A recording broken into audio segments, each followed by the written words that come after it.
Many Israeli television shows have made their way by now onto American television. However, this is the first time ever that an Israeli version of the show premieres after the American one.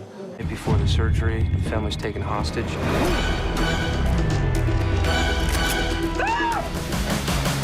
We are following the latest right now. The president was scheduled to have surgery today.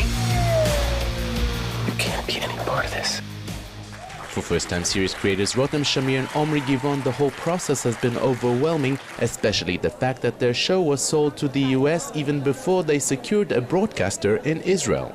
It's the first time that an Israeli show is being sold on paper, meaning it's before it was produced and it's already been sold, and then it's basically being produced at the same time there and here. So that will be a first time, yes. Eventually the concept is the same concept. It's not a big concept. The concept here is about people being trapped in a house. So in that sense, the show is the same show.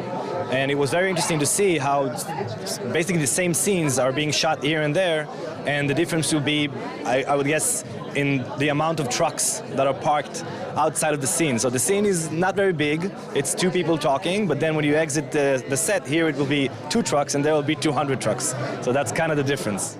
We have in the pilot same line, this is the same shots, same scene, even like the coat that Tony Collette and here Ayelet Zorer is wearing is the same coat. The character look like, you know, like the children and stuff. So yeah, it's pretty much like the same series. Follow my instructions, and no one will get hurt.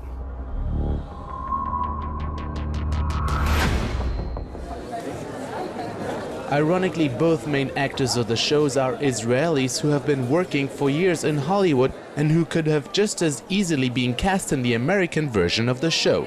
We both wanted to work back home. Omri came and asked me 3 years ago. He said he'd written a script with me in mind and would I work on it, and I said yeah. And knowing that it takes a lot of time for these things to get okayed, and it finally did, and I was happy to hear it. And Ayelet, I mean, I don't know, we've been working for about the same amount of years, me and Ayelet, just in parallel projects. And when I heard that she was coming, she was flying in to do it, it was just great news. It just kind of happened, I mean, at the core, we're actors from here, so it's nice to be able to come back home and do some work.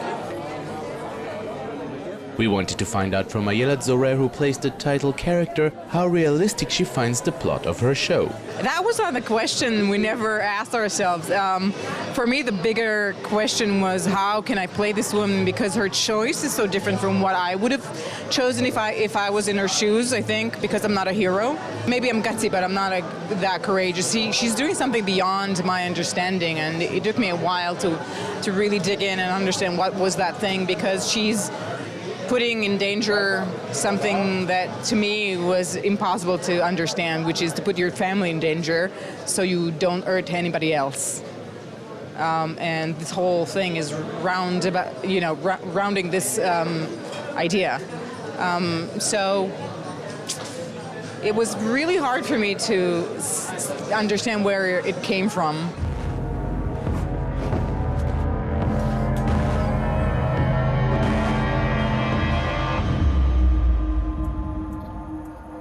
Hostages on CBS is quickly becoming one of the biggest hits of the fall season, so the Israeli creatives are already anxiously waiting the call from Hollywood that their show has been picked up for the very coveted 2nd season.